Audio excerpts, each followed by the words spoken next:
है प्रहलाद जानी, जो कि ये क्लेम करता है कि उसने 70 सालों से कुछ नहीं खाया और ना ही कुछ पिया है।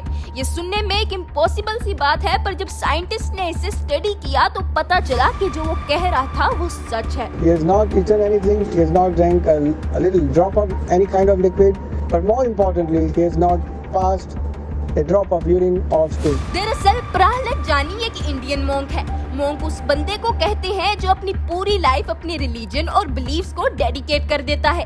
प्रहलाद जानी इंडिया के शहर गुजरात के जंगल में एक केव में रहता था और उसका ये कहना है कि उसने 12 साल की उम्र से कुछ नहीं खाया और ना ही इसे कभी स्टूल और यूरिन आया है। तो 75 बरस से ही उन्होंने मल मूत्र का त्याग भी नहीं किया। इस बात ने वैज्ञानिकों को सबसे अधिक चौंकाया, क्योंकि ये असंभव है। डॉक्टर्स ने अपनी जांच में देखा कि रोज उनके शरीर में 70 मिलीलीटर यूरिन बनता था, लेकिन गॉल ब्लैडर की सतहों के पास जाकर वो गायब हो जाता था, जैसे वो खून का हिस्सा बन जाता। पर सवाल ये है कि कैसे वो 70 साल कुछ न खाए पिए गुजार सकता है, और इस पर योगी जानी का जवाब मेडिटेशन और योगा था।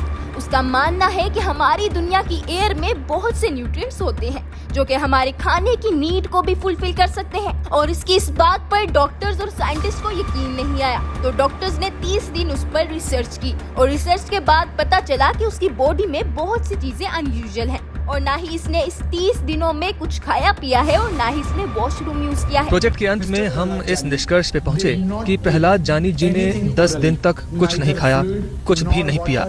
उन्होंने 10 दिन तक स्टूल और यूरिन भी पास नहीं किया। अब ये बात एक मिरेकल से कम नहीं है, और 2003 और 2010 की इन्वेस्टिगेशंस में भी ये बात कंफर्म की है कि योगी जानी दुनिया के वाहिद इंसान हैं जिन्होंने 70 साल बिना कुछ खाए पिए हेल्दीली गुजारे हैं। प्रहलाद जानी ने 90 साल की उम्र में दम तोड़ा था, यानी 26 मई 2020 को। तो फिर बात यही है कि इंसान की सोच और उसका यकीन सब कुछ करा सकती है। तो हमेशा अच्छी और पॉजिटिव सोच रखें। और अब इसी अच्छी बात से वीडियो को एंड करते हैं। वीडियो इन्फॉर्मेटिव लगी हो तो वीडियो को लाइक और चैनल को सब्सक्राइब करना मत भूलिएगा। खुदा हाफिज।